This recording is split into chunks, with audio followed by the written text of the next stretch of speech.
My son reported my car stolen while I was still driving it. I didn't know that, of course, when I backed out of my driveway that morning. To me, it was just another Thursday, the kind where my knees complained before the rest of me woke up, and the kettle whistled louder than my old bones could move. I took my blood pressure pill with half a glass of orange juice, talked to my husband's photograph on the fridge like I always do, and checked the list I keep on the counter. Pharmacy, grocery store, post office. Nothing dramatic. 72 doesn't leave много места для драмы, если честно. You mostly plan around toilets and traffic. My car is a 2008 silver Camry.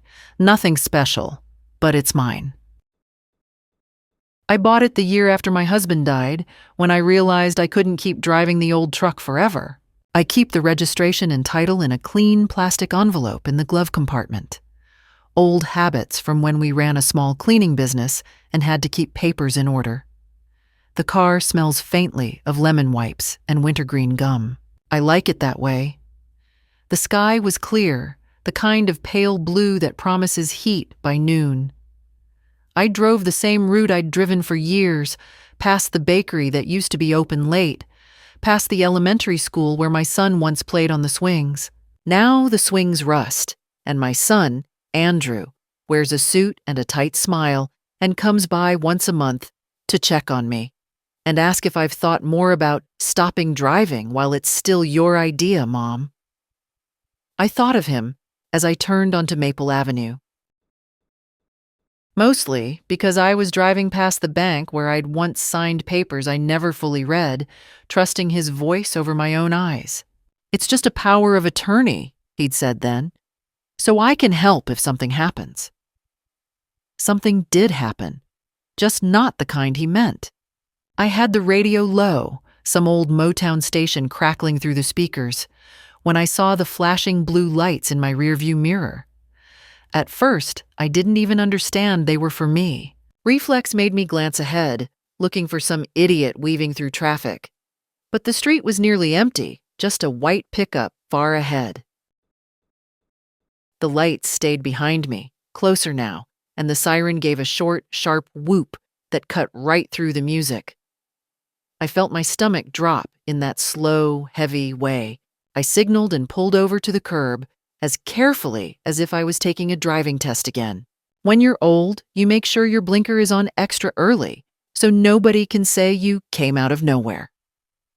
The police cruiser stopped behind me, lights still spinning. In my side mirror, I saw the driver's door open. A tall officer got out, hand resting on his belt, the other adjusting his sunglasses. On the passenger side, another door opened too. Two of them then. That was new. I rolled down my window before they reached me, both hands on the steering wheel like in the safety videos. My fingers looked thinner than I feel inside, veins like blue strings under paper skin. "Good morning, ma'am," the tall one said, leaning slightly toward the window. His badge read Henderson.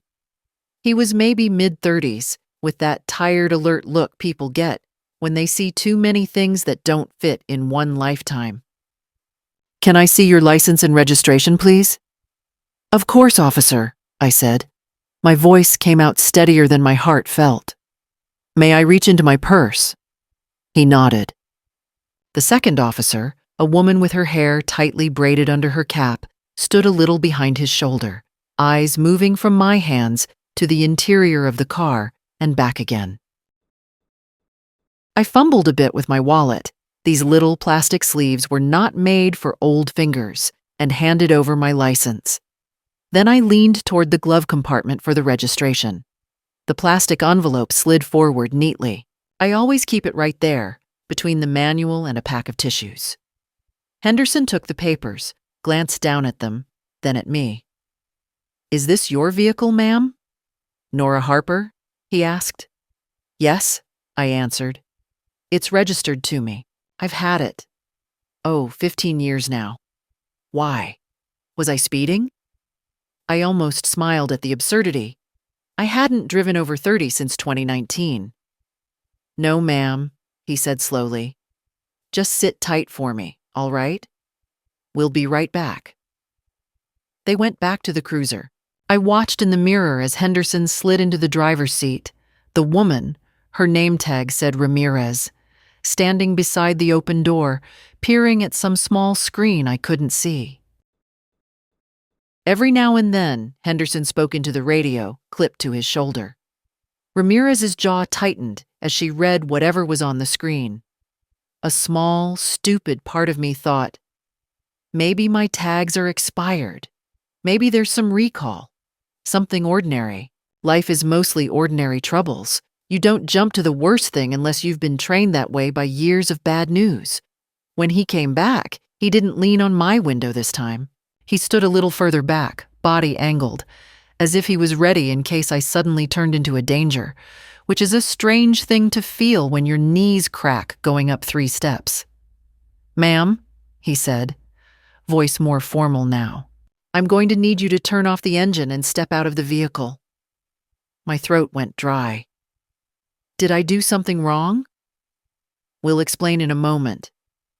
Just go ahead and put the car in park, turn off the engine, and step out nice and slow. Officer Ramirez will assist you." Fear does something peculiar at my age.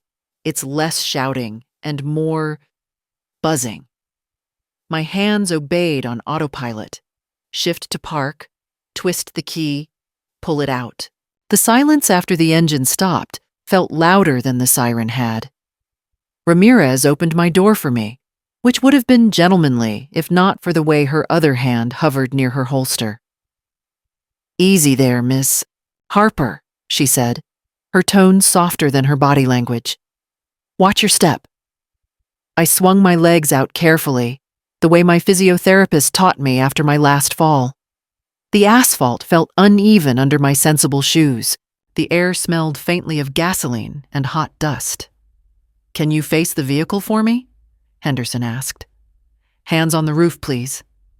I blinked at him. Am I being arrested? The word felt strange in my mouth, like something from television. "Right now, we're just detaining you while we sort something out," he said. "This is for everyone's safety. Do you have any weapons on you? Anything sharp in your pockets?" I almost laughed.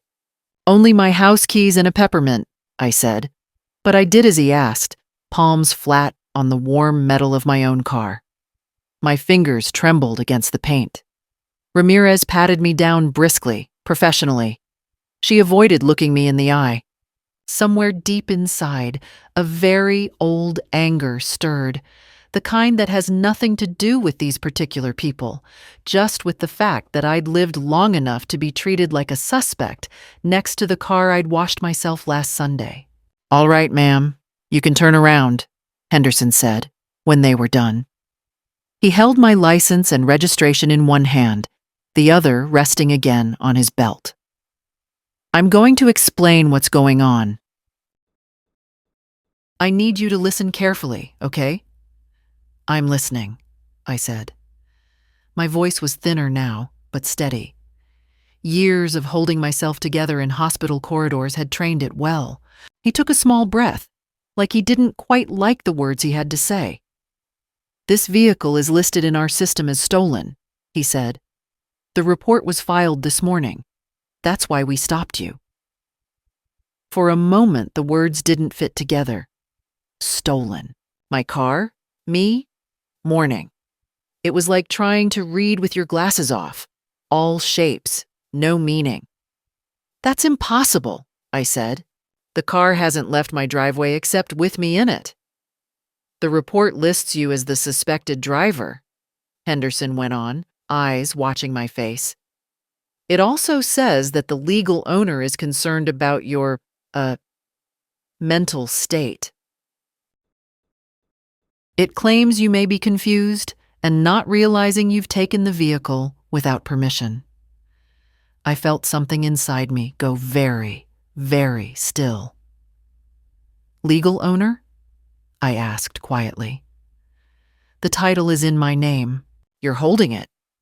He glanced down at the paper, then back at me. "Yes, ma'am. The title and registration are both in your name, That's part of why we're trying to figure this out." He hesitated.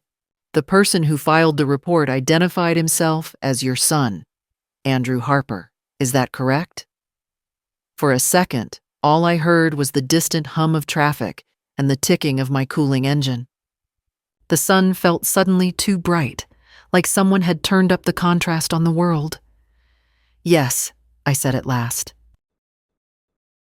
"That's my son." Ramirez shifted her weight, looking at me differently now. Not just as a potential problem, but as a woman with a whole life behind those simple words. Son. Stolen. Confused. "Ms. Harper," Henderson said, gentler now. "We're going to take you down to the station so we can clear this up properly. You're not under arrest, but we do need to sort out why this report was filed and why the information doesn't match your documents."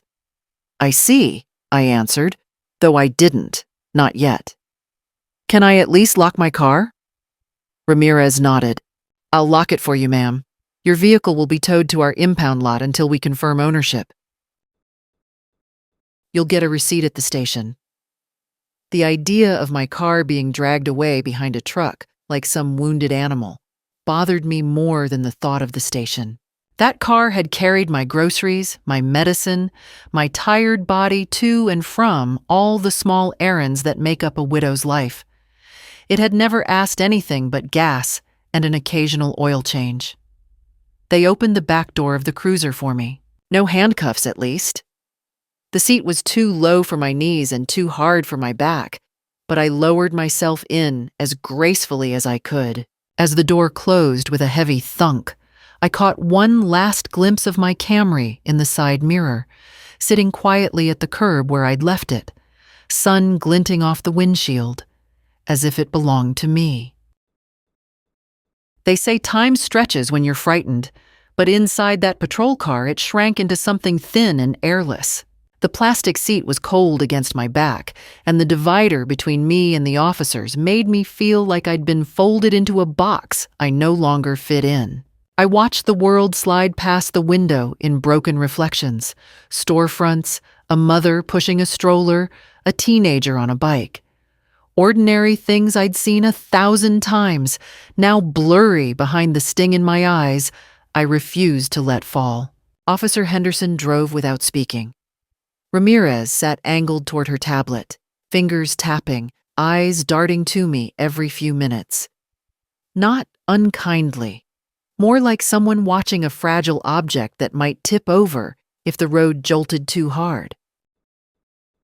We pulled into the small brick station on Wilcox Avenue, the one beside the community garden. I used to volunteer there, planting marigolds and trimming the rosemary. I wondered if the rosemary had survived the last frost. Funny, the things you think about while your life is quietly capsizing.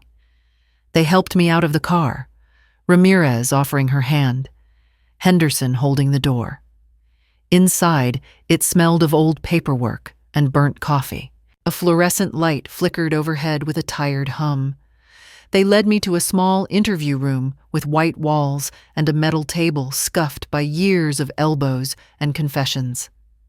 I sat slowly, grateful for the chair's steady weight beneath me. "Can I get you some water, Miss Harper?" Ramirez asked. "I'd appreciate that," I said, because my throat felt like sand. When she left, Henderson set my license and registration on the table, lining them up neatly as if order itself could soften what he needed to say. "I know this is upsetting," he began, lowering himself into the chair across from me. "But we need to document your version of events. Then we'll contact your son and compare statements." "My version of events," I repeated quietly. "I drove my own car to buy aspirin. That's the whole version." He nodded, sympathetic but professional. He tapped the recorder, the red light blinking on. "For the record, please state your full name, date of birth, and address." I did. My voice sounded older than usual, as if the morning had aged me a decade. "Do you understand why you were brought here?" he asked. "I was told my car was reported stolen," I said. and that my son, my only child, filed the report. Ramirez returned with a paper cup of water and placed it gently in front of me. Her eyes held mine for a moment, softening just a little. Henderson slid a printed sheet across the table. "This is a copy of the report we received." I adjusted my glasses and read the first line. Complainant, Andrew Harper. Then, suspect, Nora Harper, mother. Elderly, declining mental clarity, known to become confused while driving. Vehicle legally under my care. My hands shook. The water in the cup rippled. "Officer," I said quietly, "my mind is fine. My doctor says my memory is normal for my age. I don't wander. I don't get lost. I can still drive to the same stores I've driven to for 20 years. "We can see that," he said gently. "Your responses have been consistent, and your documents are in order." "Then why would he do this?" The question slipped out before I could stop it. I hated the tremor in my voice. Why would my own son say these things? Henderson hesitated. Sometimes family members misunderstand a situation. Sometimes they believe they're helping when they're not. But the sentence on the paper, "vehicle under my care," was not a misunderstanding. It was a claim of ownership. A claim designed to erase me. "I'd like to call him," I said, "with you present." "That's already in motion," he replied. "We contacted him as soon as we confirmed the title didn't match his statement. He said he was available for a call shortly." We waited. A minute. 2. The clock on the wall clicked each second like a metronome for the slow collapse of trust. Finally, Henderson's radio buzzed. He listened, nodded once, and pulled out his phone. "We're calling him now," he said, placing it on speaker mode in the center of the table. It rang 4 times before Andrew answered. "Officer Henderson?" His voice was smooth, practiced, the voice he uses with clients and neighbors. "Everything okay?" "We need clarification regarding your vehicle theft report," Henderson said. "We have Ms. Harper here with us." A pause. Then, too casually. "Oh? You found her? Good. She must have gotten mixed up again." My chest tightened. A faint metallic taste filled my mouth. "She is not mixed up," Henderson said evenly. "She's coherent, oriented, and provided documentation showing the vehicle is registered solely in her name."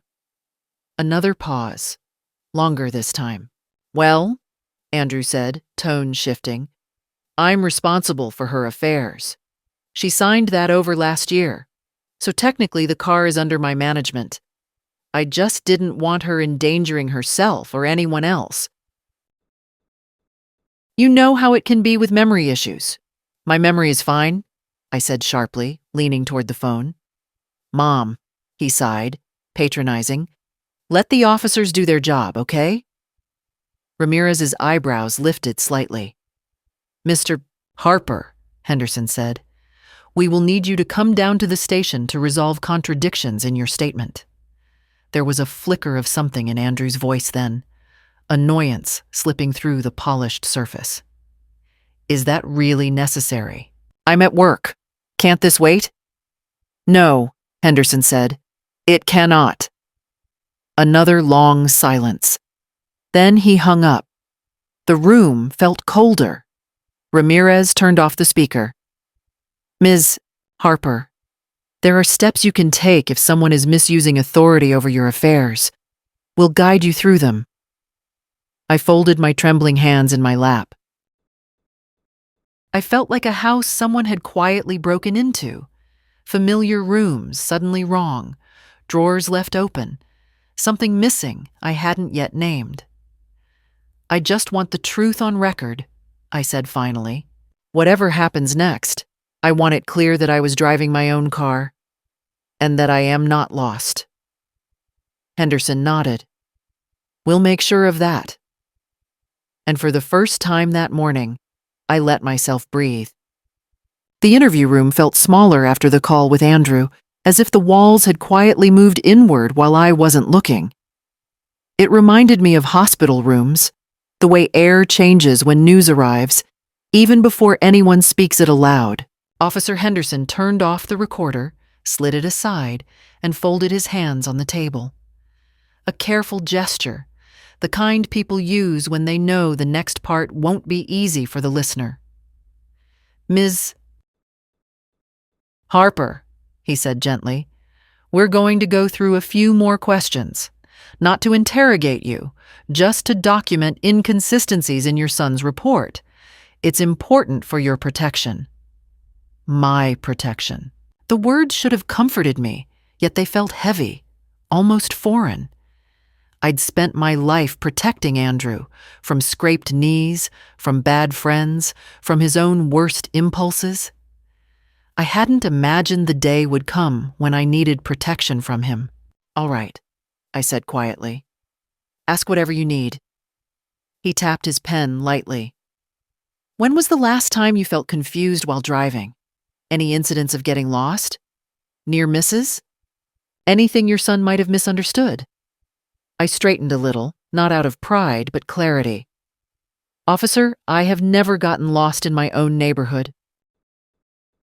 I drive to the same 3 places: the pharmacy on Willow, the grocery store on Elm, and church on Sundays. I don't drive at night. I know my limits. But confusion?" I shook my head. "That isn't my problem." Ramirez, who'd been typing notes, glanced up. "Do you mind if I ask, have you ever been diagnosed with memory issues? Dementia? Cognitive impairment?" "No," I said. "My last checkup was in April. My doctor said what they always say: you're sharp. Keep walking, keep reading, and watch your sodium." That's the extent of my medical drama. Ramirez's mouth twitched in something close to a smile. Henderson slid a stapled packet toward me. "This is the portion of your son's written statement regarding your mental state." I forced myself to look. The words on the page were stark, clinical, and devastating precisely because they were so cleanly typed. "My mother has been forgetting appointments, repeating conversations, and showing signs of disorientation. I am concerned for her safety behind the wheel. I have been managing her affairs due to her diminished judgment." I stared until the lines blurred. "That isn't true," I whispered. "He knows it isn't true." "Would you say these statements are fabricated?" Henderson asked, voice neutral. "Yes," I said. "Fabricated, exaggerated. Call it what you want. But they aren't real." Ramirez exchanged a glance with him, the kind that passes silently between people who've seen too many versions of this scenario. Families breaking along fault lines no one talked about until something finally cracked. "Ms. Harper," Henderson continued, "you mentioned earlier that your son has access to some of your financial accounts. Could you tell us more about that?" I clasped my hands together to keep them still. 2 years ago, after I had a minor stroke, Andrew encouraged me to sign a power of attorney. "Just in case," he said. I didn't want to burden him. I trusted that he wanted to help. So I signed it. I didn't read it carefully. I was tired, in the hospital, overwhelmed. "And since then?" Ramirez asked gently. "Since then, he's paid a few bills for me," I said. "At least that's what he told me. But he's also discouraged me from driving. He said the insurance was too expensive. He said I should let him handle things. And lately," I exhaled slowly, "lately he's been asking if I've considered selling the house. He even brought papers once. I refused." "Do you think he filed the report to gain more control over your affairs?" Henderson's voice was careful, no pressure, just the weight of truth waiting in the air. "I don't know," I said. "But I do know he didn't file it to protect me." There was a quiet knock at the door. Another officer peeked in, murmured something to Henderson, and handed him a folder. He opened it, scanned the contents, then looked at me with a new seriousness. "Ms. Harper," he said, "this is the background verification from the DMV. Your title is current, your registration is valid, and there's no record of any impairment restrictions on your license. That will go in the report." A small spark of dignity lit inside me. Facts, at least, were still on my side. "Thank you," I murmured. "One more thing," he added, gently pushing a clipboard toward me. "This form acknowledges that you are aware of the allegations made about your mental state. You have the right to contest them formally." I read the heading, Notice of Disputed Competency Claim. The absurdity of that phrase, applied to me of all people, nearly made me laugh. "Do I sign here?" I asked. "Yes, just to confirm you were informed." My signature wavered slightly, the pen dragging faintly where my hand trembled. Not with weakness, no, but with something sharper. Realization. Betrayal doesn't fall all at once. It arrives in layers, each one colder than the last. Henderson stood. "We're going to bring you to our community liaison officer. She handles cases involving potential financial exploitation. She'll explain your options. You're free to leave afterward."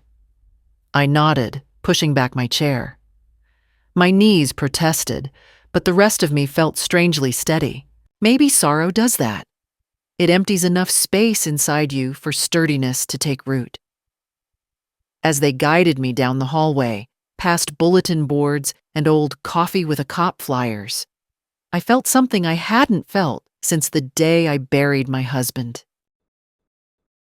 Not fear, not anger, clarity. And once you see something clearly, you cannot unsee it, no matter how much love you once wrapped around it. The liaison officer's office was warmer than the interview room, but that warmth felt borrowed, as if the walls had witnessed too many fragile stories and were trying their best to offer comfort.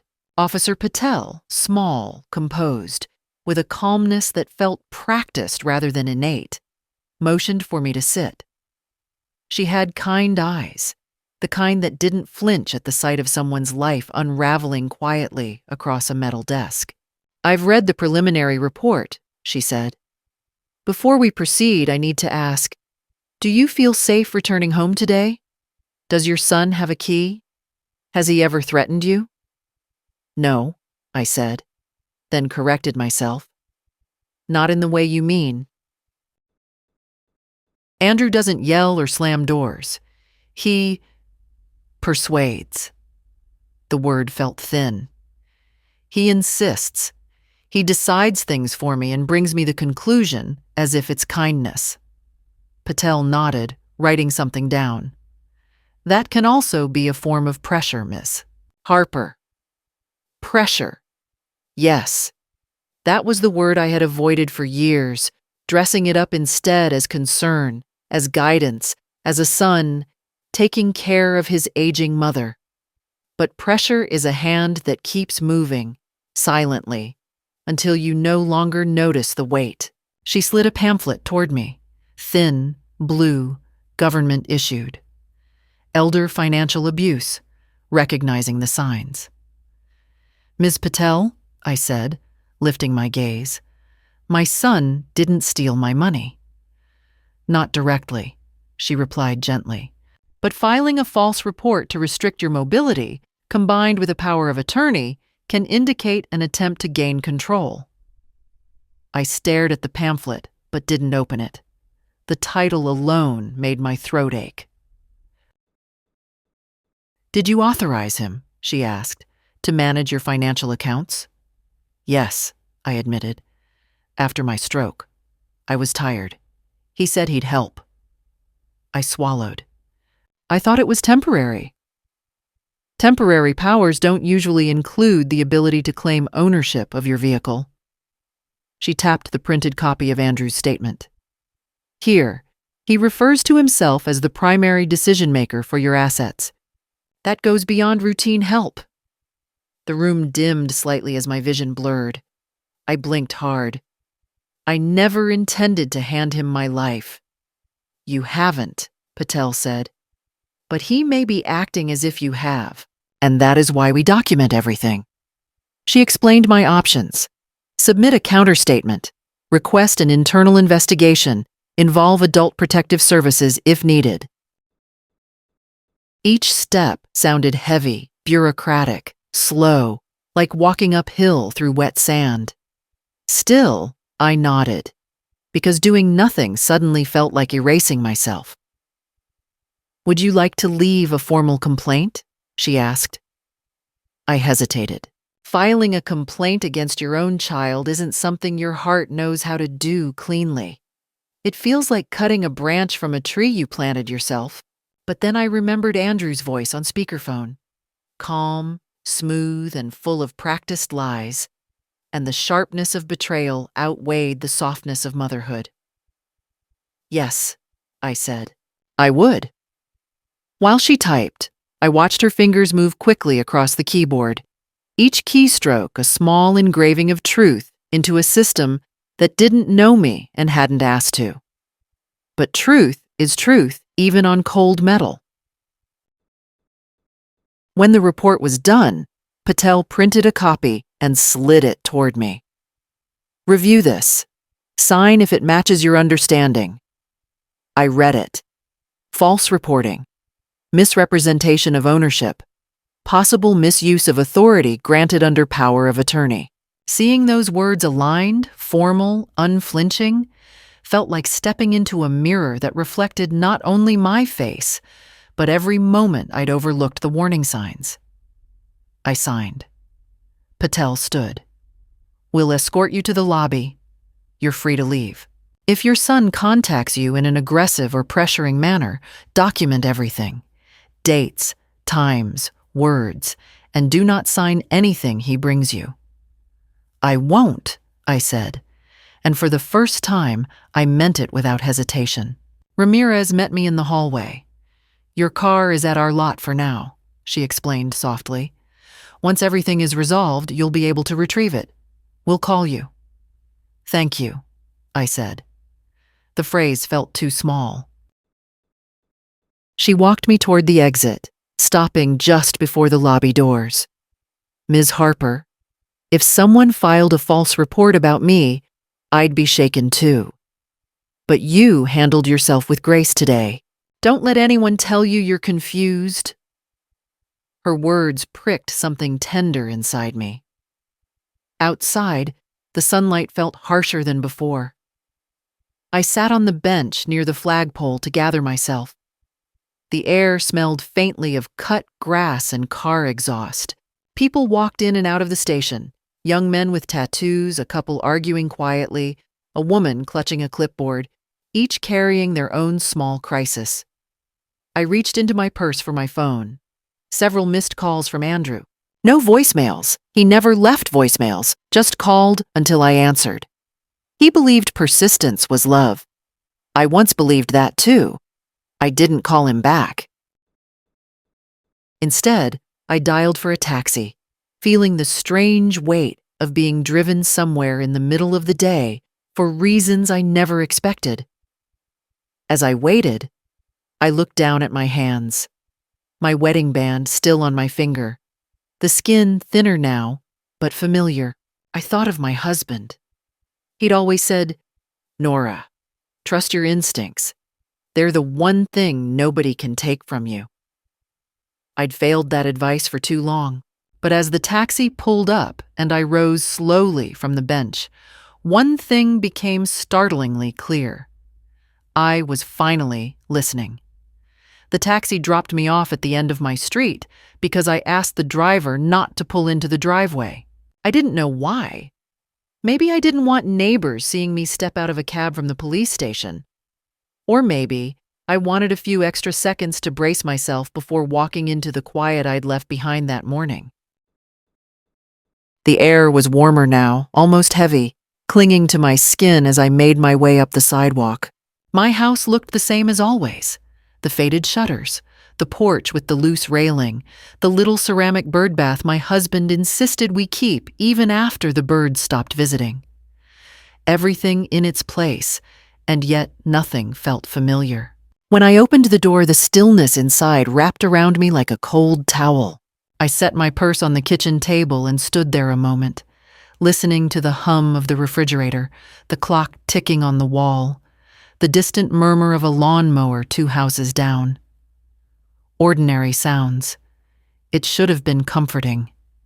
It wasn't.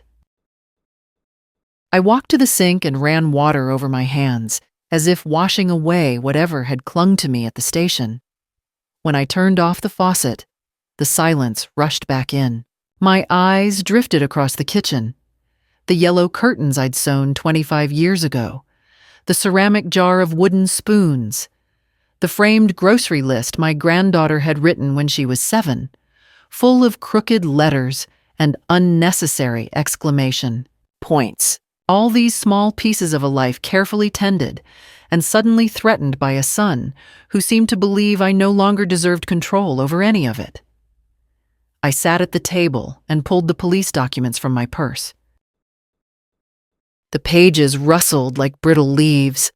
Words swam in my vision: false report, misrepresentation, disputed competency. It felt surreal to see them connected to my name. I'd spent 72 years paying bills on time, keeping records, doing things properly. And now my own child had written something that suggested I couldn't be trusted with my own mind. I don't know how long I sat there before my phone buzzed.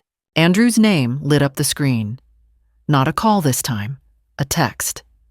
"Mom, call me the second you get home. We need to talk. This has gotten out of hand." Out of hand. That was how he framed it, as if the police had staged a misunderstanding, or as if I had created a mess by responding like any sane person would when accused of stealing her own car. Another text followed almost immediately. "I was only trying to protect you. You made this bigger than it needed to be." There it was. The familiar twist of guilt, served up smoothly.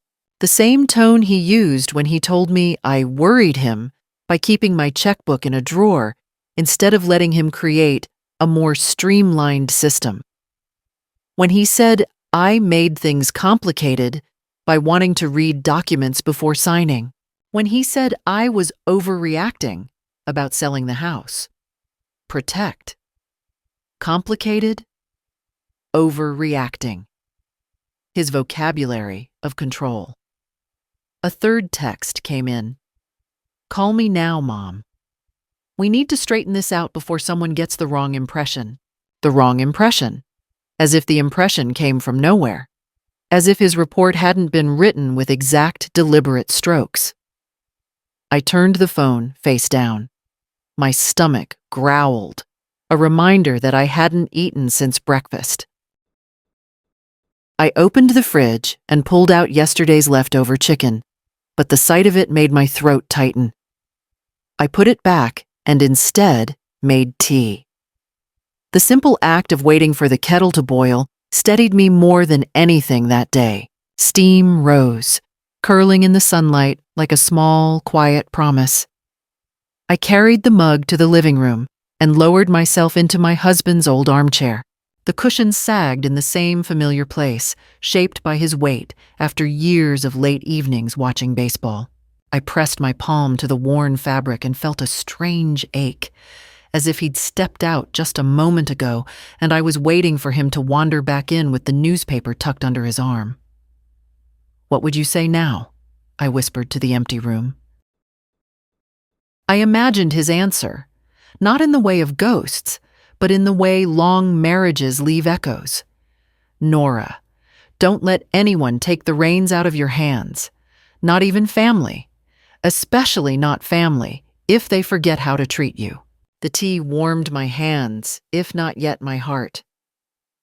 After a while, I rose, went to my desk in the corner, and pulled open the drawer where I kept old folders.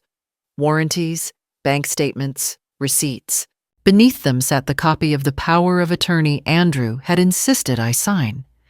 I placed it on the desk and read it slowly, line by line. There it was. Clearer now than the day I'd signed it in a hospital gown. Broad authority, open-ended, no expiration date unless revoked. No expiration date. My hands trembled, not with fear this time, but with something sharper. Awareness. Resolve.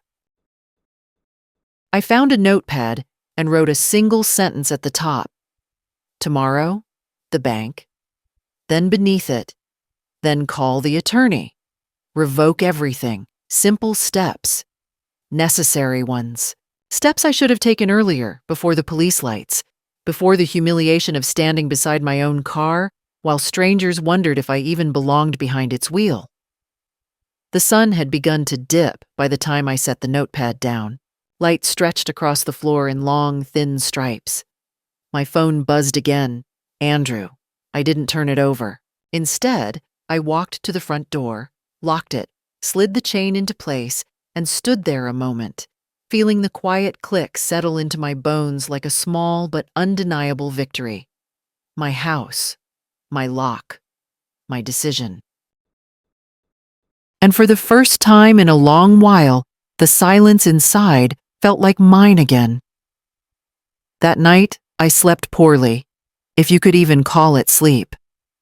It was more like drifting in and out of a shallow fog. I kept waking to small sounds.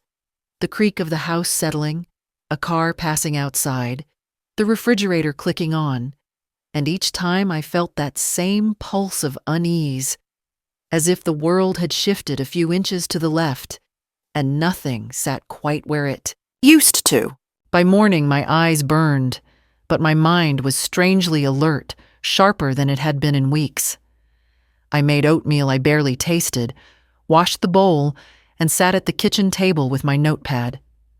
2 lines stared back at me: the bank and the attorney. The handwriting looked firmer than I remembered writing it, as if someone steadier had borrowed my hand. I was slipping on my shoes when my phone vibrated. I recognized the number immediately. Not Andrew's, but my granddaughter's. Mia, the only person in the family who calls, just to hear my voice. "Grandma?" she said, and even through the small speaker, I could hear the worry. "Dad's pacing around the house. He's slamming doors. He keeps saying you made things worse." Of course he did. Men like Andrew never see the mess unless someone else steps in it. "I'm all right, sweetheart," I said. "Don't worry about me." "He told me you were confused yesterday," she said, her words tentative, careful, as if she didn't quite believe them but had been asked to. "He said you got lost and the police had to bring you in." I closed my eyes and pressed my palm against the counter. "No," I said softly. "That's not what happened." There was silence on her end. Then, with a small breath, "I didn't think so." "You don't sound confused. You never do." The sweetness of her voice tugged at a place in me that had been tight for hours. "I had to talk to some officers, that's true," I said. "But I wasn't lost, and I didn't do anything wrong." "Dad said you're supposed to stop driving." "Your dad says many things," I murmured, more tired than angry. "But I'm capable of deciding for myself." "Good." The firmness in her tone surprised me. "I believe you. And I'm glad you're okay." After we hung up, I felt something settle inside me. Not comfort, not relief, but a steadying weight. If there was one person whose trust mattered, it was hers. Children see things adults refuse to. I walked to the bus stop instead of calling a taxi. The air smelled faintly of cut grass. The sun was soft, not yet punishing. My knees protested each step, but I kept going. I needed the time to think, to breathe, to remind myself that my life was still mine, even if someone had tried to rearrange it behind my back. At the bank, the young teller recognized me. She always did. My face, my habits, my quiet routines. But this time she tilted her head slightly, as if sensing something strange. "How can I help today, Mrs. Harper?" "I need to revoke all financial access tied to my son," I said. My voice didn't waver. "Permanently?" Her eyes widened a fraction, but she nodded and typed quickly. When she asked if I wanted to review recent transactions, my stomach tightened. I didn't want to look, but not looking was how I'd ended up here. So I agreed, and there it was. Months of small withdrawals I hadn't made, payments I didn't recognize, transfers labeled house expenses that had nothing to do with my house. It wasn't catastrophic, not yet, but the pattern was there, clear enough to see without glasses. The teller printed everything, slid the papers toward me, and lowered her voice. "If someone is misusing your accounts, we can lock everything down temporarily. It's your right." My right. A strangely powerful phrase. "Yes," I said. "Do that." When it was done, she gave me a new card, a new PIN, and a sympathetic smile. "You're not the first person to go through this," she said quietly, "but you're doing the right thing." Outside, I sat on a bench beneath a young maple tree. People hurried past, mothers with strollers, teenagers on scooters, a man walking his dog. But the world felt slower around me, as if time had stepped aside to let me gather my pieces. For years, I had convinced myself that Andrew's intrusion into my life was simply concern, poorly expressed. But now, seeing the numbers in black and white, hearing Mia's shaken voice, feeling that hollow space inside my chest widen just a little, I understood something plainly. Concern doesn't hide things. Concern doesn't lie to police. Concern doesn't rearrange your life so quietly you don't notice until the floor shifts under you. Control does.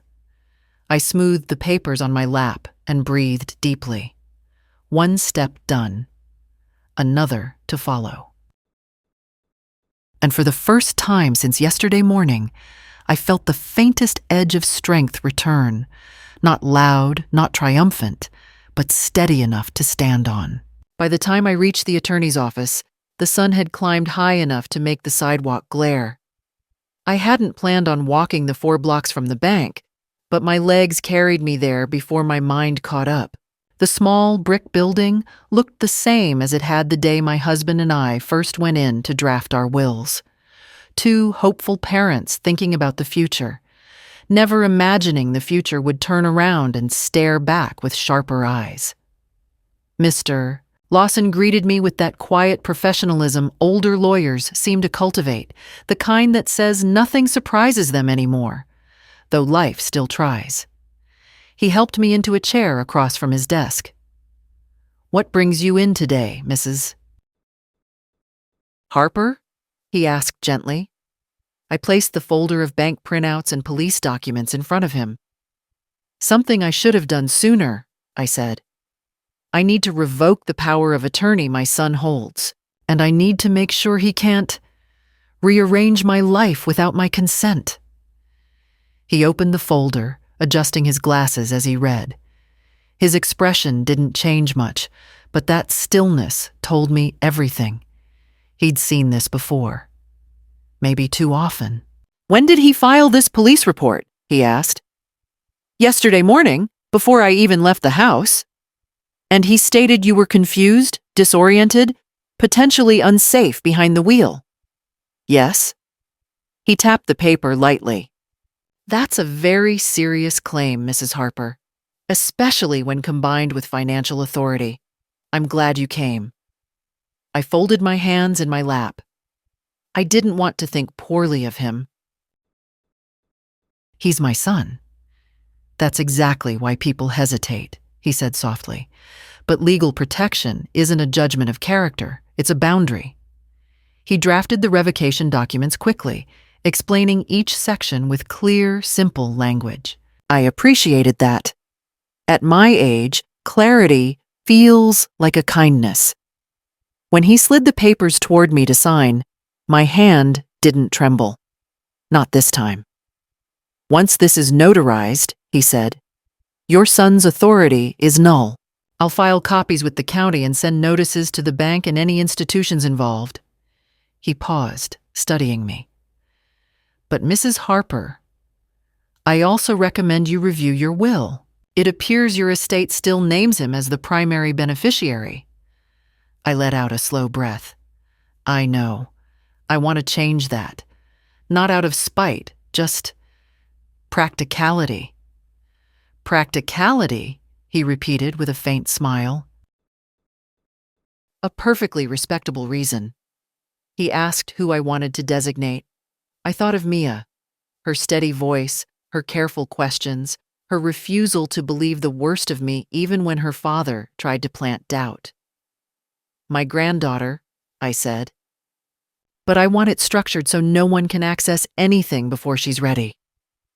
A trust then, he said. We can arrange that. For the next hour, we worked through details. It felt strangely empowering, almost like cleaning out an attic, sweeping away old dust, discarding things I'd kept out of habit rather than purpose. When he finished printing the revised documents, he looked at me with a serious kindness. Mrs. Harper, what happened to you is more common than you'd think. You are doing exactly what the law allows, protecting your independence. Independence.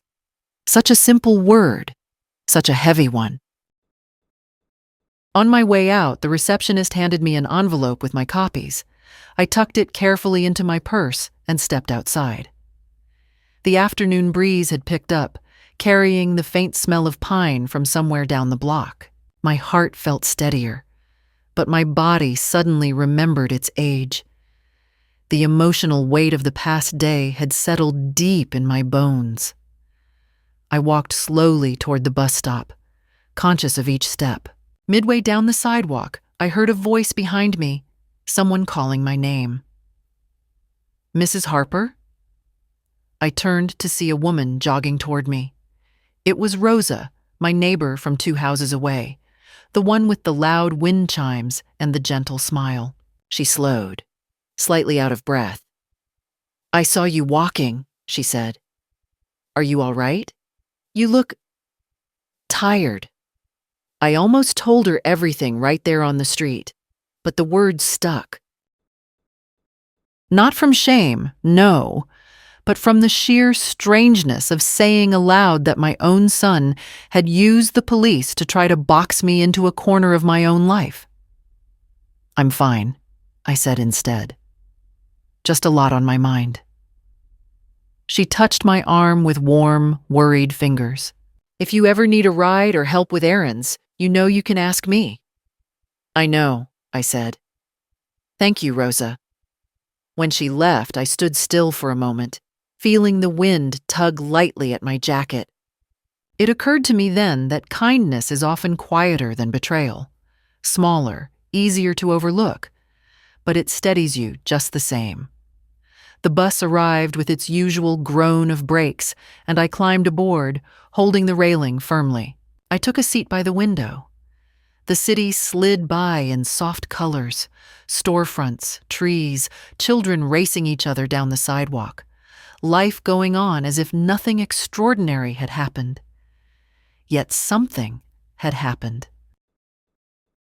I had taken the reins back, gently but firmly, and though my heart was bruised, it was still mine. The bus rattled its way down Maple Avenue, each turn familiar enough that I could have traced it with my eyes closed. Yet nothing inside me felt familiar. I held the attorney's envelope pressed against my side like something fragile, something warm. Strange how a few sheets of paper could feel like armor. When I stepped off at my stop, the late afternoon sun had softened. My house waited quietly at the end of the street, its porch rail still loose, its windows catching bits of gold light.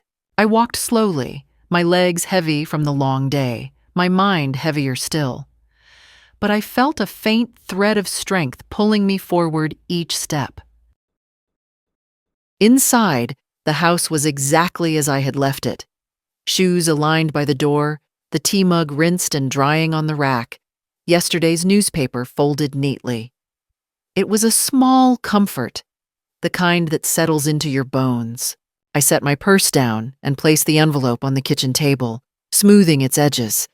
I had barely lowered myself into a chair when my phone buzzed again. Andrew. This time he had sent a voice message, something he rarely did. I hesitated, then pressed play. "Mom," he said, his tone already edged with irritation. "I don't know what you told the police, but this is getting ridiculous. They called my office. My office. Do you understand how humiliating that is? I was trying to help you, and now you've made it into some drama." Help. Such a simple word, twisted just enough to sting. He continued, "Call me. We need to fix this before people start thinking I'm some kind of criminal."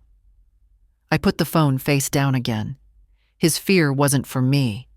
It never had been. It was for his reputation, his convenience, his comfort.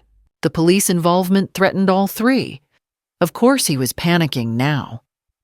I closed my eyes for a moment and listened to the faint hum of the refrigerator, letting it steady me. Then I rose and went to the small cabinet where I kept the family photo albums. I pulled one out, cream-colored, worn at the corners, and sat with it in my lap. I flipped through pictures of Andrew as a child. Him in a dinosaur costume, him holding a fishing rod almost taller than he was, him asleep on his father's chest after a long day at the lake. I touched the page lightly. "Where did you go?" I whispered. Or maybe, "When did I stop seeing who you were becoming?" But the photos had no answers. I returned the album and made myself a simple dinner, scrambled eggs and a slice of toasted bread. My appetite was faint, but eating was a gesture of respect to my own body, something I'd neglected too often. As I rinsed the pan, the phone rang again, but not Andrew this time. Mia. "Grandma?" Her voice was softer than this morning. "Did you make it home okay?" "Yes, sweetheart, I did. I've been thinking all day. Dad's been storming around saying you're blowing things out of proportion, but I don't believe him. I know you. You wouldn't cause trouble unless something was really wrong." Her trust warmed me more than the tea ever could. "I'm managing things," I said. "It's just been a hard couple of days. Do you want me to come over? I can take the bus." "Mom won't notice." I smiled, the kind that aches behind your ribs. "No, dear. You have school tomorrow, but thank you. You're a good girl." There was a slight quiver in her reply. "Dad's not himself lately. He keeps saying you're slipping, but that's not true. I can hear it in your voice." Sometimes children see clearer than adults, maybe because they aren't yet trained to excuse bad behavior simply because it comes from someone they love. "Thank you, Mia," I said. "I mean that." After we hung up, I walked to the living room and turned on the small lamp beside the sofa. The light was warm, gentle, filling the corners that twilight hadn't reached yet. I sank into my husband's old armchair again and rested my hands on its worn arms. Tomorrow, there would be more to do. Documents to organize, phone calls to expect, perhaps even more pressure from Andrew. But tonight, I allowed myself a moment of stillness. Not peace. Peace felt too far away. But stillness. A quiet recognition that the worst of the storm had passed. And I was still here. As the house settled around me, I realized something simple and undeniable. Strength doesn't always roar. Sometimes it just breathes. And tonight, I was breathing again. By the time I returned to the police station the next morning, the sky had settled into a gray stillness that felt almost appropriate. Clouds hung low, softened at the edges, like someone had blurred the day before it even began. I held my purse close, not because it carried anything precious, but because the act of clutching something rooted me. The automatic doors slid open, and a faint scent of disinfectant drifted out, sharp but familiar. Inside, Officer Ramirez greeted me with a small nod. She looked more rested today, or maybe I simply saw her differently now that I understood the kind of work she handled. "Ms. Harper," she said, "we're ready for you, if you'll follow me." She led me down a short hallway to a quieter section of the station. It felt less like a police environment here and more like an administrative wing. Soft carpet, muted lighting, posters about community programs. She opened a door to a small office where another officer sat behind a computer. His name tag read Hollis. He stood when I entered, offering a polite smile. "Good morning, ma'am. Please have a seat. We've reviewed your initial statement. And before we finalize everything, I need to ask some clarifying questions. Just details. Nothing adversarial." I sat down, smoothing the fabric of my skirt. My hands felt colder than the room. "Of course," I said. My voice carried a steadiness I wasn't fully feeling. He clicked something on his screen. "First, I need to confirm that the vehicle involved is legally registered to you and solely you." "Yes," I said. "You saw the title yesterday." "We did," he said gently, "but your son claimed the vehicle was functionally under his control due to your power of attorney. That distinction matters legally, so we need to document your position clearly." "My position," I said, "is that I have always owned that car. I paid for it myself. I drive it myself, and I never transferred any rights to him. A power of attorney was meant to help pay bills after my stroke, not to erase me." He nodded. "Understood. And to be clear, did your son ever tell you he intended to restrict your driving or claim the vehicle as his?" "Not openly," I said.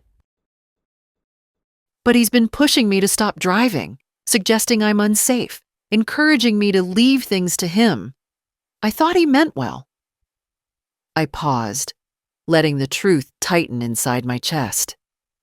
"I was wrong," Hollis typed without looking at me, giving me the dignity of not staring at my grief. When he finished, he turned the monitor slightly so I could see the summary. "This will be attached to the case file. It helps establish motive for filing a knowingly inaccurate report." The word motive sat heavy between us. It felt like something you heard in a courtroom, not in a discussion about your own child. Ramirez stepped forward. "Ms. Harper, since the report your son filed contains claims about your mental state, we're required to ask, have you ever been deemed legally incapacitated or evaluated for cognitive decline?" "No," I said, my voice sharpening. "My doctor says I'm steady. I manage my medications. I pay my bills. I know where I am, who I am, and what day it is." She nodded, satisfied. "We'll include that. It's important." Hollis printed a document and placed it in front of me. "This is your formal counter-complaint. It confirms that your son made statements you assert are false, used legal terminology implying authority he did not have, and initiated a police action under misleading pretenses. Once signed, it initiates a review for potential false reporting." I skimmed it. The words stared back at me, calm, factual, emotionless. Yet every sentence carried a bruise beneath it, a small, private hurt only I could feel. I picked up the pen. "Is there any chance," I asked quietly, "that this will harm him permanently?" Hollis considered this carefully. "It depends on the findings. But the purpose of this isn't punishment. It's protection." protection for you, and clarity for us. Intent matters. Patterns matter. I exhaled slowly. Then I'll sign. My signature was firm, not because I held no doubt, but because doubt had no place here anymore. When it was done, Hollis gathered the papers and stood. "One more thing, Ms. Harper. You have every right to request documentation of everything that happened yesterday. The body camera footage, the initial call, the written report. If your son attempts to challenge your competency or claim control of your assets, these records will matter." I nodded. "Then I'd like copies." "We'll prepare them." As Ramirez walked me back toward the front lobby, she spoke in a softer tone. "You're not alone in this, Ms. Harper. A lot of people struggle to draw lines with family. You're doing something very hard but very necessary." I paused at the door. The air outside looked brighter than before, as if the clouds had loosened their grip. "It doesn't feel brave," I said. "It feels like I'm finally waking up." "That's often what courage looks like," she replied, and as I stepped back into the daylight, holding the thin packet of paperwork that now bore the map of the truth, I understood that courage wasn't loud. It wasn't dramatic. It was the quiet resolve to write down what happened, sign your name beneath it, and let the world adjust to the fact that you would not disappear. When I stepped off the bus near my street that afternoon, I already sensed something was wrong. It wasn't the weather. The sky was a calm, pale blue. And it wasn't the noise. The neighborhood was as quiet as it always was at that hour. It was the stillness, the kind that gathers right before a storm, even if the clouds haven't appeared yet. I walked slowly, the folder of police records tucked under my arm, feeling the weight of what they represented. Truth, evidence, and the end of wishing this nightmare could be softened into misunderstanding. When I reached my driveway, I saw Andrew's car parked crookedly at the curb, one wheel slightly kissing the grass. My stomach tightened. He'd never parked like that, never casually. If anything, he was the sort of man who aligned his tires as carefully as he aligned his excuses. He was sitting on my porch, elbows on his knees, fingers laced so tightly his knuckles were white. When he looked up at me, the expression on his face wasn't contrition. It was irritation, the same look he had as a teenager when he'd been caught lying about something small and stupid. "Mom," he said, standing abruptly. "We need to talk." I walked past him, unlocked the door, and stepped inside. "Then talk," I said simply. He followed me in, letting the screen door slam behind him. "The police called my office," he said, voice rising. "Do you have any idea how that makes me look?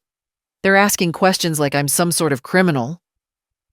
I placed the folder on the kitchen table without looking at him. "You filed a false report, Andrew. They're investigating because you lied." "I didn't lie," he snapped. "I exaggerated. There's a difference. I was worried about you, and I thought, no." I turned to him. My voice came out quiet, but sharper than I intended. "You thought you could decide things for me. You thought you could paint me as incompetent and no one would question you." His mouth tightened. "You are getting forgetful. You repeat yourself. You leave lights on." "I left a porch light on," I said. "Once. That is not grounds to steal control of someone's life." He ran a hand through his hair, pacing. "This is out of control, Mom. You shouldn't have gone to the police. Now they're making everything worse." I almost laughed at the absurdity. "I went to the police because you dragged them into this first." "I was trying to help," he insisted stubbornly. "You don't understand how vulnerable you are. Scammers target people your age. Drivers your age cause accidents. I was trying to protect." "You were trying to restrict me," I interrupted. to make decisions for me, not with me. There's a difference. He stopped pacing and looked at me then, really looked, as if he were assessing damage rather than listening. "So what now?" he asked. "You're cutting me out?" "I've revoked the power of attorney," I said. "The bank has been notified. My attorney is updating my will." He stared at me as if I'd slapped him. "You're changing your will without even talking to me." "I'm 72, I said softly. "I don't have time for people who treat me like a burden to be managed. I won't leave my life in the hands of someone who used the police to corner me." His jaw tightened. "So you're choosing Mia over your own son?" "I'm choosing trust," I said. "She's earned it. You haven't." He scoffed, a sharp, ugly sound. "Unbelievable.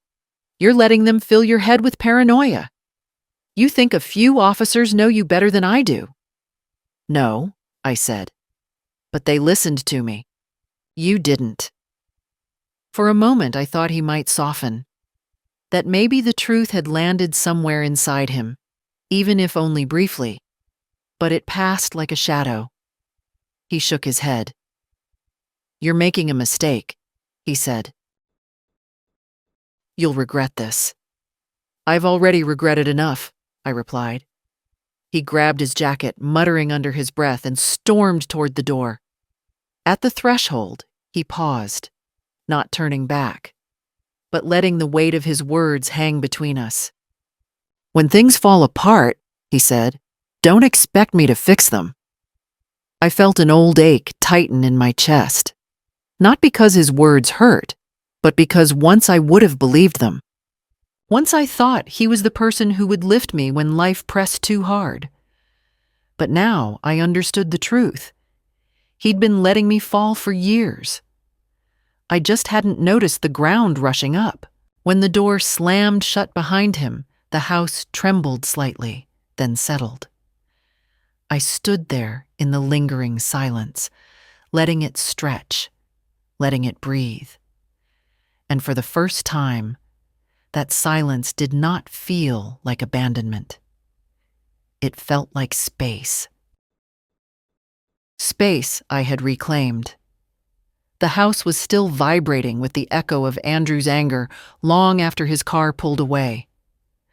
I stood in the kitchen for a moment, palms flat on the counter, breathing slowly until the tremor in my hands settled.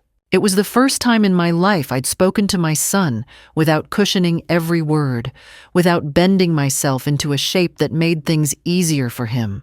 The moment felt both liberating and unbearably heavy, as if I'd stepped into new territory where softness couldn't exist without boundaries. I made tea more out of habit than desire. The kettle hissed, the steam curled, and the routine grounded me just enough. Yet when I carried the mug into the living room, I didn't sit. I paced.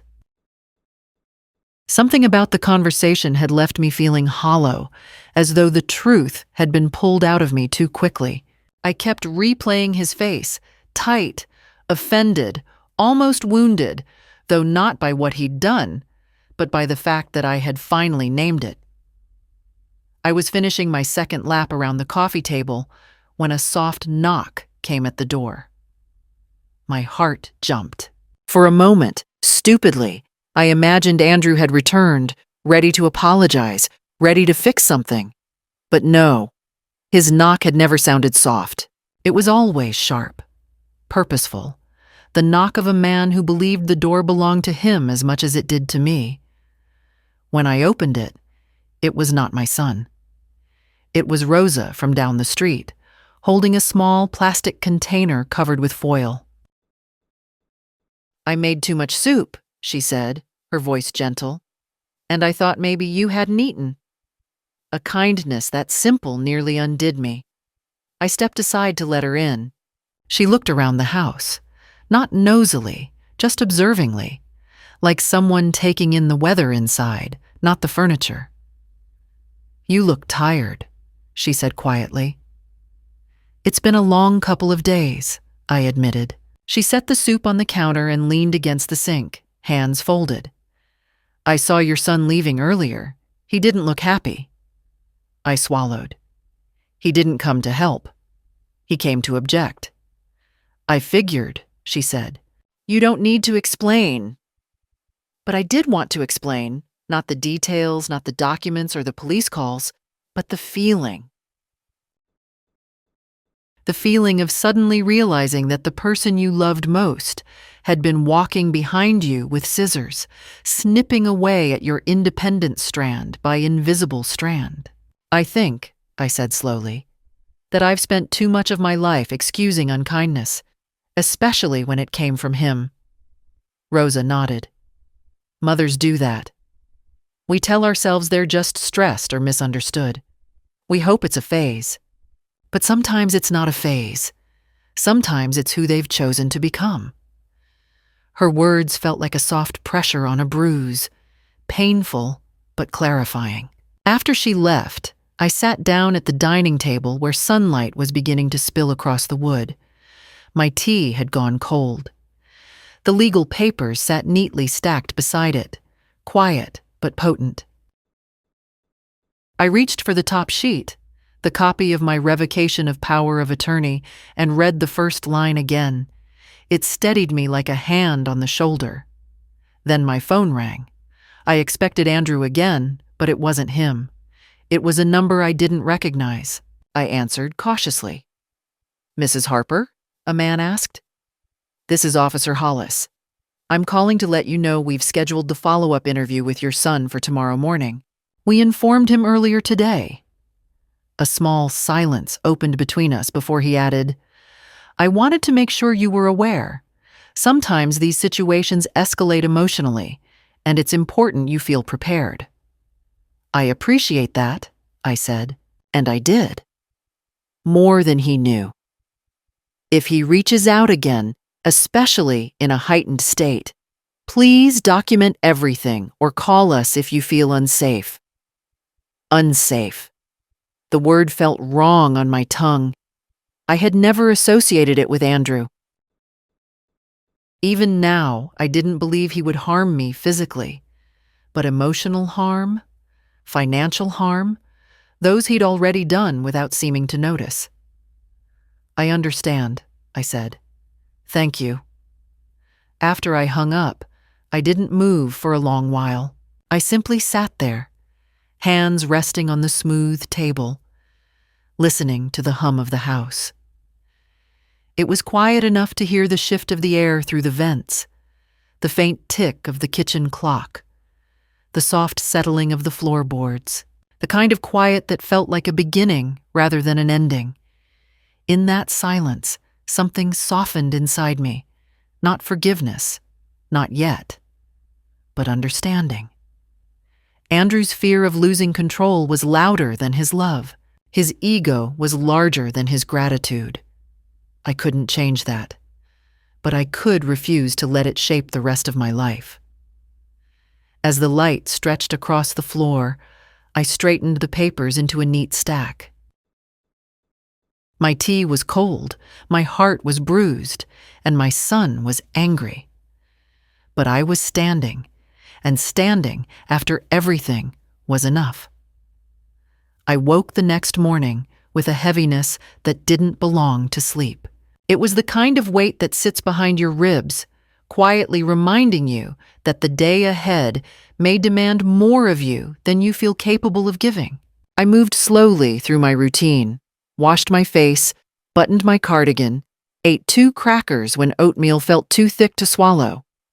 Outside, the sky was a pale, colorless wash, as if even the weather hadn't decided what it wanted to be. I understood the feeling.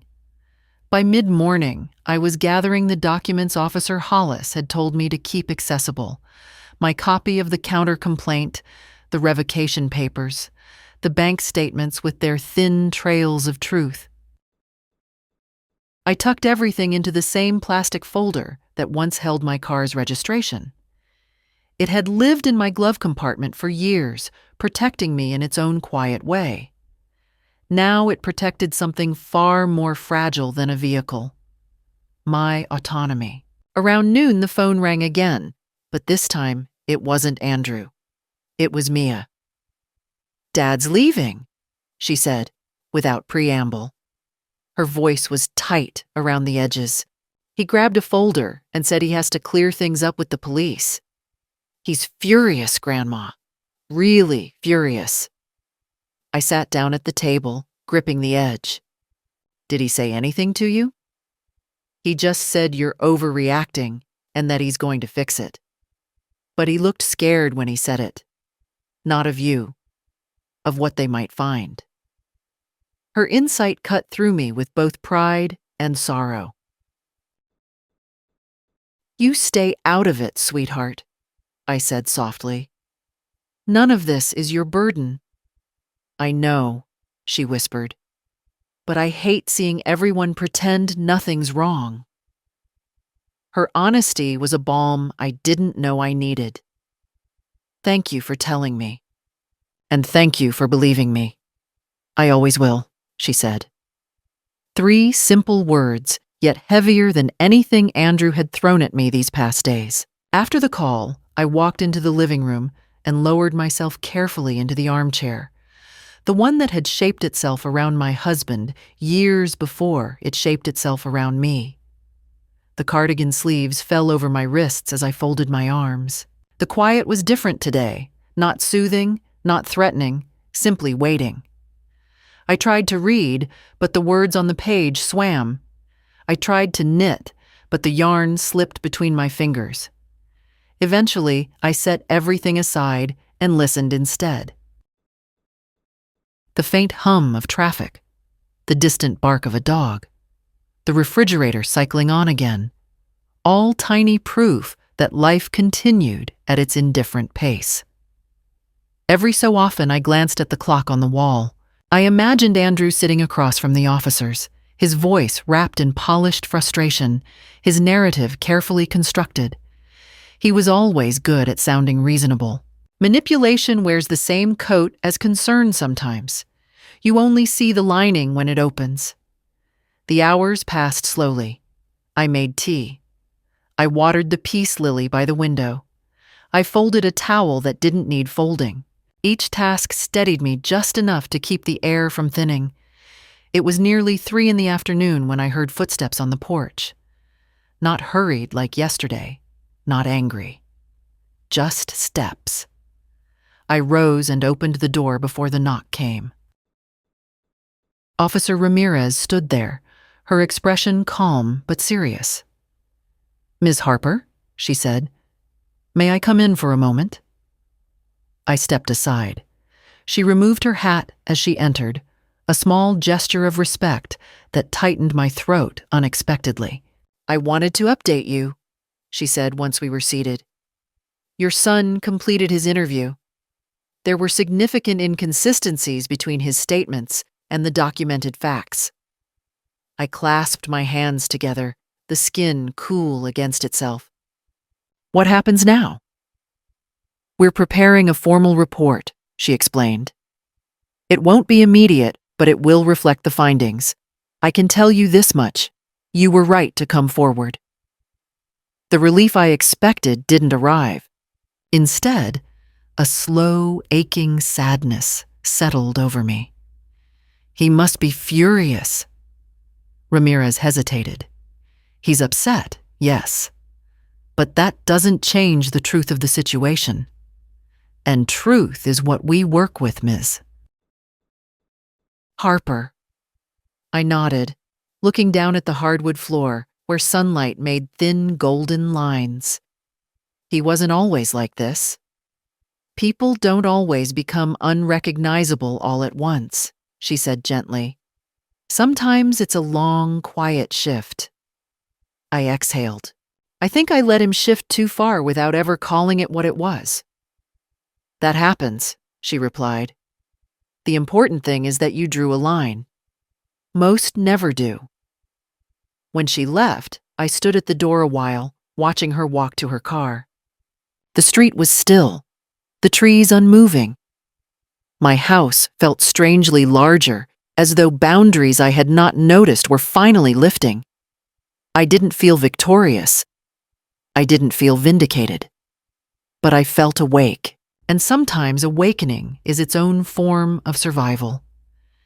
The evening arrived in a slow, muted way, as if the day had exhausted itself along with me.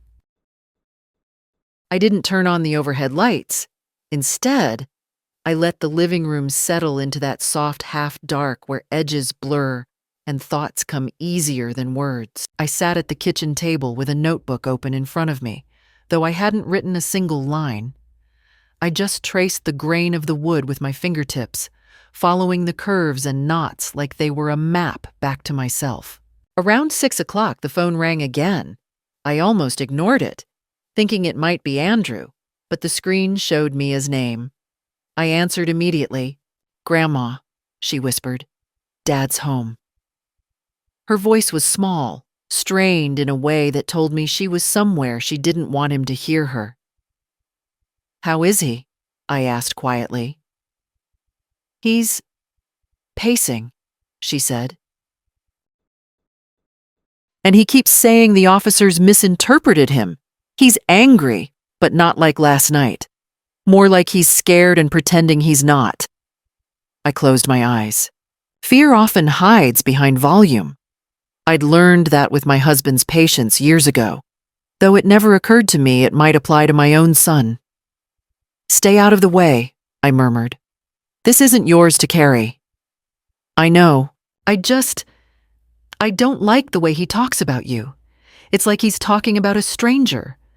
Like he's trying to convince himself of something he already knows isn't true." Her instinct was too sharp for her age. It both warmed and frightened me. "Thank you for calling," I said. "You've been a light through all this." "Grandma?" she said suddenly. He went into his office. He shut the door hard. "Please be careful, okay? He's unraveling." After we hung up, the house settled into a deeper silence. I made a small dinner, half an apple and a slice of cheese, but barely touched either. I kept thinking about Andrew, pacing, stewing, building another story in his mind where he was the wronged party, the misunderstood caretaker, the noble son forced to defend himself from his unreasonable mother. That was the role he preferred. It required no accountability, only performance. Twilight pressed itself against the windows when another knock sounded. This one wasn't Rosa's soft rhythm. It wasn't desperate or angry either. It was hesitant. When I opened the door, I was surprised to see Mr. Lawson, my attorney, standing there with a folder under his arm. I hadn't expected him to come by in person. "Mrs. Harper?" he said with a gentle nod. "I was in the area and thought I'd deliver these updated documents directly. I didn't want them sitting in your mailbox overnight." His thoughtfulness touched me more than I expected. "Please, come in." He stepped inside, setting the folder on the table. "These are the finalized revisions to your estate and the filed revocation. Everything is officially processed now." I sat down, looking at the neat stack of papers that represented the restructuring of my life, my protection, my boundaries, my future. I felt both older and strangely younger, as if reclaiming something long abandoned. "I appreciate this," I said. "More than you know." He hesitated, then spoke in a softer tone. "I don't usually say this to clients, but you're doing the right thing. Many people wait until the damage is irreversible." I looked at the window where the light had thinned to a faint blue shadow. "It's strange," I said. "I keep thinking of all the years I believed Andrew's confidence meant he was capable. Now I see it only meant he never questioned himself." "That's a dangerous kind of certainty," he replied, "especially when paired with access to someone else's life." He stayed a few more minutes, going over the paperwork, then left with a courteous goodbye. When the door closed behind him, the house felt different. Protective, almost. As if the walls themselves approved of the changes I'd made. The air outside had cooled, brushing through the crack at the window. I stood still for a moment, letting it touch my face. My husband used to say that the evening breeze carries truth better than the daytime sun. Something about the way it softens everything into honesty. He was right. The truth felt clearer now than it had all week. Clearer and quieter. I sat back down at the table, opened my notebook again, and this time I wrote a single steady sentence. I am not helpless. Then below it, almost as an afterthought, but no less true, and I am not alone. The house, for once, agreed. The next morning arrived with a kind of pale clarity, the sort that settles over everything like a thin sheet of frost. Nothing glittering or beautiful, just unmistakably present. I brewed tea, not because I particularly wanted it, but because my hands needed something familiar to do. The house was quiet in a way that felt less like emptiness and more like anticipation, as if the walls themselves waited to see what shape the day would take. I sat at the kitchen table, reread the attorney's documents, and then placed them carefully into a drawer I rarely used, one Andrew never bothered to open when he visited. It wasn't hiding, it was simply choosing where I wanted my truth to rest. Afterward, I stood by the window and watched the neighborhood wake up. A jogger passing by, 2 children running toward the bus stop with backpacks bouncing behind them, a dog tugging its owner down the sidewalk. Ordinary life, steady and unaware of the private storms people weather indoors. Around 10 o'clock, a sudden burst of knocking startled me. Not loud, not frantic, just persistent. I knew that rhythm. I opened the door to see a figure I didn't expect. Andrew, standing with his arms crossed, jaw clenched, eyes restless. He looked smaller somehow, not physically, but diminished in the space between who he thought he was and who he had shown himself to be. "Mom," he said, already exhaling, like he'd been holding his breath for hours. "We need to talk." I didn't step aside immediately. Something in me wanted to see if he would notice that pause, if he would understand its meaning. After a moment, I moved back just enough for him to enter. He walked inside, glancing around as though expecting to find some version of the day before scattered on the floor. He didn't sit. Neither did I. "I talked to the officers," he said. "They made it sound like I lied on purpose." "You know that's not true." "You did lie on purpose," I said quietly. "You may not like what that means, but it doesn't change what happened." His jaw tightened. "I was trying to protect you. I told them that." "Protect me from what? Owning my own car? Living in my own home? Making my own choices?" He shook his head. "Mom, you weren't supposed to take it this far. You were supposed to listen." There it was. The truth he hadn't meant to say aloud. I felt it settle somewhere deep, where indignation meets grief. "I did listen," I replied. "For years, and all that listening cost me pieces of myself I can't get back."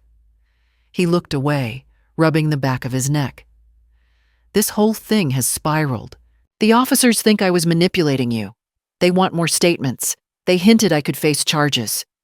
Do you understand how insane that is?" I watched him carefully. "Andrew, this situation isn't insane. It's the consequence of actions you didn't think I would challenge." He stared at me as though seeing a stranger. "I'm your son," he said. "I'm the one who's supposed to handle things." "No," I answered softly. "You're the one who's supposed to help when asked, not take over when it suits you." He opened his mouth, then closed it again. His shoulders slumped for a brief moment, so brief I might have missed it if I hadn't been studying him with a mother's eyes. "I didn't mean to hurt you," he said finally. I know, I replied, but intent doesn't erase impact. For the first time since this ordeal began, I saw something flicker behind his irritation, uncertainty, perhaps even fear. Not fear of me, but of what it meant to lose control. And maybe, deeper still, fear of being held accountable. I don't want things to fall apart between us, he said, voice low. Then stop pulling things apart, I said gently. Stop deciding you know better than me. Start treating me like the person I am, not the version you've invented to make your choices easier. He looked toward the window, blinking rapidly, as though the sunlight there had become too bright. When he finally spoke, his voice was tight. Are you really going to let them pursue this investigation? I'm not pushing anything, I said. I'm simply not covering for you. He nodded once, stiffly, and I knew he had reached the edge of what he could bear to hear. He walked toward the door, hand on the knob, then paused without turning around. You've changed, he said quietly. No, I answered. I stopped shrinking. He didn't reply. He simply stepped outside and closed the door behind him, not slamming it this time, just letting it latch gently. I stood there for a long moment, listening to the quiet settle again. It didn't feel like victory. It didn't feel like closure. It felt like standing in a doorway between two lives, one where I allowed myself to be undermined through love, and one where love finally had to meet truth. And as I walked back to the kitchen, I realized that crossing that threshold had taken me my entire adult life. For the rest of that day, the house felt strangely lighter, as if the air had shifted now that the truth had been spoken aloud. I moved slowly through my rooms, touching small things without really meaning to. My husband's old toolbox in the hall closet, the ceramic bowl Mia made in kindergarten, the quilt my mother stitched before her hands began to tremble.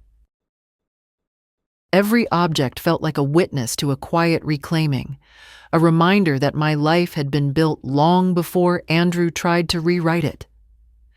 In the evening, I sat on the porch with a cup of chamomile tea, watching the light drain from the sky. The neighborhood settled into its soft nighttime rhythm, a screen door closing 2 houses down, the faint laughter of teenagers walking home, a dog barking once before being hushed. Ordinary life, steady and unbothered. For the first time in weeks, I felt myself matching its pace. I let my thoughts drift toward the police investigation, toward Andrew's tight jaw and restless pacing, toward the way he had looked at me this morning.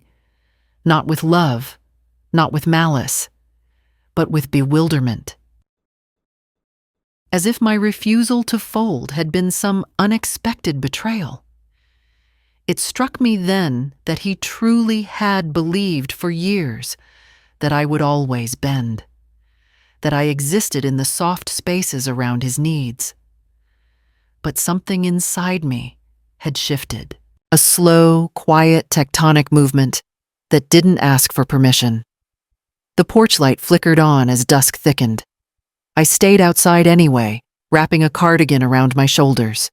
The air was cool but gentle. A few cars rolled down the street. A breeze carried the faint scent of jasmine from Rosa's yard. Life continued, unchanged, undramatic, patient. Eventually, I heard footsteps on the sidewalk. I turned my head just enough to see Mia approaching, her backpack slung loosely over one shoulder. She hadn't told me she was coming, but I wasn't surprised. Her steps were hesitant, soft against the pavement. "Grandma?" she said when she reached the bottom step. "I was at a friend's house. I didn't want to go home yet." I nodded, understanding more than she knew.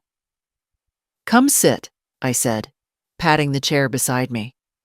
She climbed up and settled in, her knees drawn up a little, the way she sat when she was much younger. For a while, she didn't speak. She just breathed next to me in that quiet way that never demanded anything. Finally, she said, "Dad's still angry. He's been on the phone all afternoon, but he's different today.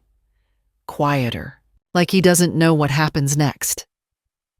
I studied her profile, the soft curve of her cheek, the concentration in her brow, the way she carried both childhood and adulthood at once. "Sometimes," I said, "people don't recognize themselves when their actions are held up to the light.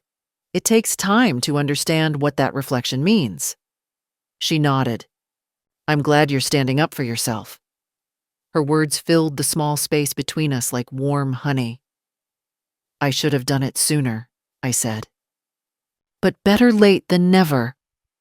We sat together as the streetlights blinked on, one by one, lining the road like small, steady guardians.